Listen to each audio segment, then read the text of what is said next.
The greatest prisons are not built of stone, nor guarded by iron gates. They are woven from thoughts, beliefs, and silent assumptions that we never stop to question. The most powerful chains are invisible, yet we carry them every day, dragging them through every choice, every action, every word we speak. This is the hidden trap of the mind, a trap so intimate that we mistake it for ourselves. From the moment we are born, the mind begins to absorb. It collects words, lessons, fears, rules, judgments, and the quiet whispers of others. It builds a story, a sense of me, a structure that tells us who we are and what the world is. But the mind does not tell us the whole truth. It tells us its version of reality, a reality filtered through memory, opinion, and conditioning. And slowly, without realizing, we begin to live inside that version instead of life itself. The mind becomes the master. It speaks to us in endless chatter, pulling us into past regrets and future worries, drowning the present moment in noise. And we listen, believing every thought as though it were law. But here lies the trap. Your thoughts are not always true. Your beliefs are not always yours. Your fears do not always belong to you. This is the invisible prison humanity has walked in for centuries. And yet, within this prison lies the key. Because if the mind can bind us, it can also awaken us. If it can deceive, it can also reveal. The same mind that distracts can, when understood, become the greatest instrument of clarity. The question is simple yet profound. Will you keep living as a prisoner of thought, or will you dare to step beyond it and see what lies on the other side? The mind is a master illusionist. Like a magician, it distracts us with one hand while hiding the truth in the other. We think we are seeing reality, but what we are really seeing is a projection of our own conditioning. A movie screen playing endlessly inside our heads. Every thought carries weight, every belief shapes perception.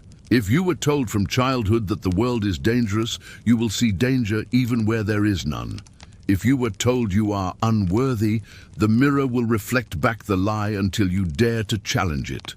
The mind takes these imprints and builds what we call the ego, a fragile mask of identity, stitched together from memories, comparisons, and survival instincts. The ego whispers, I am separate, I must compete, I must protect myself, I must become more. It feeds on fears, desires, and the endless need for validation, and so we chase, grasp, defend, argue, compare, and suffer. Not because life itself demands it, but because the machinery of thought keeps turning in circles. Here lies the greatest trick of the mind. It convinces us that its voice is our voice, that the chatter in the head is who we are. But pause for a moment.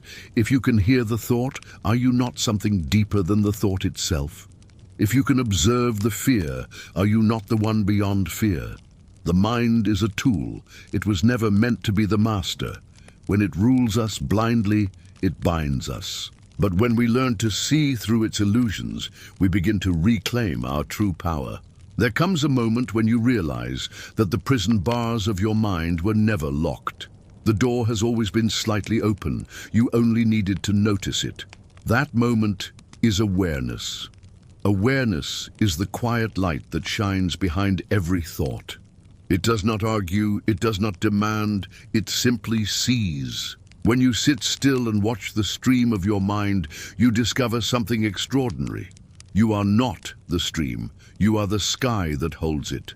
Thoughts drift like clouds, some heavy and dark, others light and passing, but none of them can define the sky itself. The practice, then, is not to destroy thought, but to step back from its grip, to breathe, to notice, to witness without judgment. In those pauses, even if they last only seconds, you taste freedom. You see the ego's tricks dissolve, like mist under the rising sun. Stillness is not the absence of life, but the presence of truth. In stillness, you remember that you are more than the constant noise of your mind.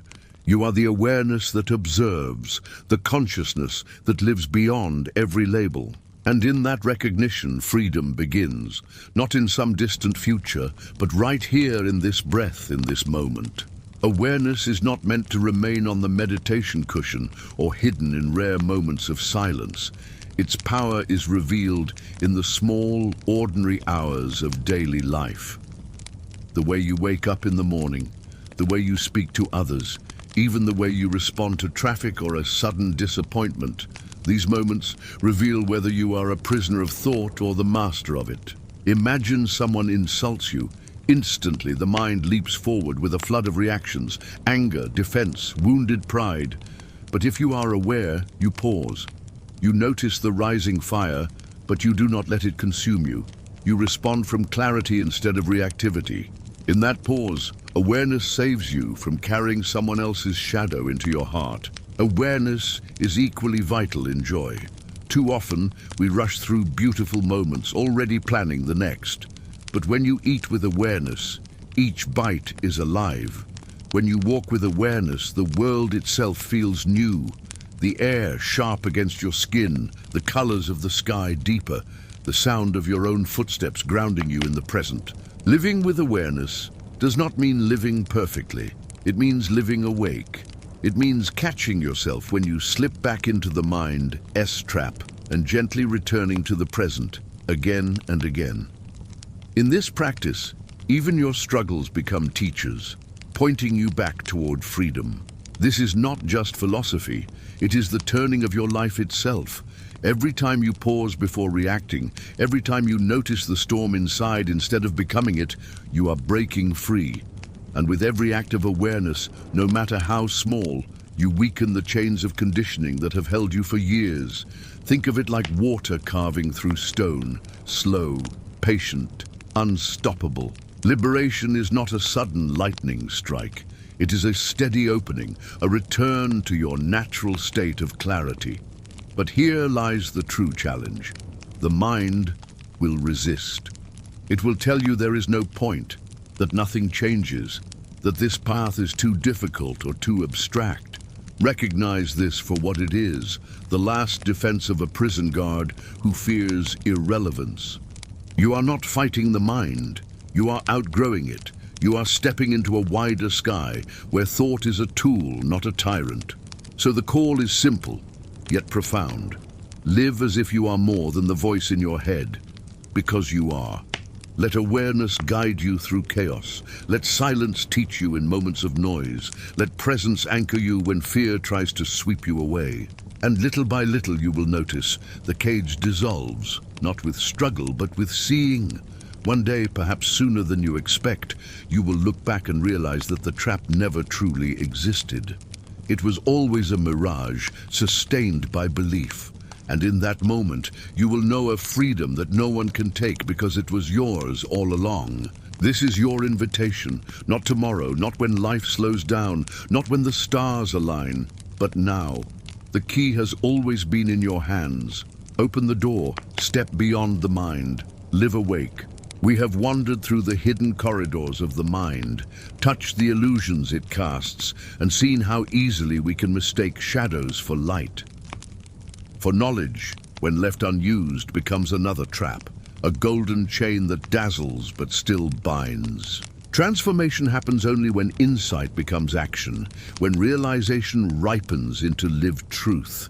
The trap of the mind thrives on unconscious repetition. It survives when you forget that you are the one who watches, the one who chooses. You realize you are not merely thoughts, not merely fears, not the endless commentary of the inner voice. You are the presence behind it all, the witness, the eternal flame that cannot be dimmed. And with every act of awareness, no matter how small, you weaken the chains of conditioning that have held you for years. Think of it like water carving through stone, slow, patient, unstoppable. But here lies the true challenge. The mind will resist. It will tell you there is no point, that nothing changes, that this path is too difficult or too abstract. You are not fighting the mind, you are outgrowing it. You are stepping into a wider sky, where thought is a tool, not a tyrant. Let silence teach you in moments of noise. Let presence anchor you when fear tries to sweep you away. And little by little you will notice the cage dissolves, not with struggle but with seeing. It was always a mirage, sustained by belief. And in that moment you will know a freedom that no one can take because it was yours all along. This is your invitation. Not tomorrow, not when life slows down, not when the stars align, but now. The key has always been in your hands. Open the door, step beyond the mind, live awake. So the call I leave you with is both gentle and urgent. Begin small. One breath, one pause, one moment of noticing the watcher instead of the thought. And let that moment grow. Day by day, you will see that liberation is not far away. It is here, it is you. Remember, the greatest illusion of the mind is that you are bound. The greatest discovery is that you have always been free. Open your eyes, not outward, but inward.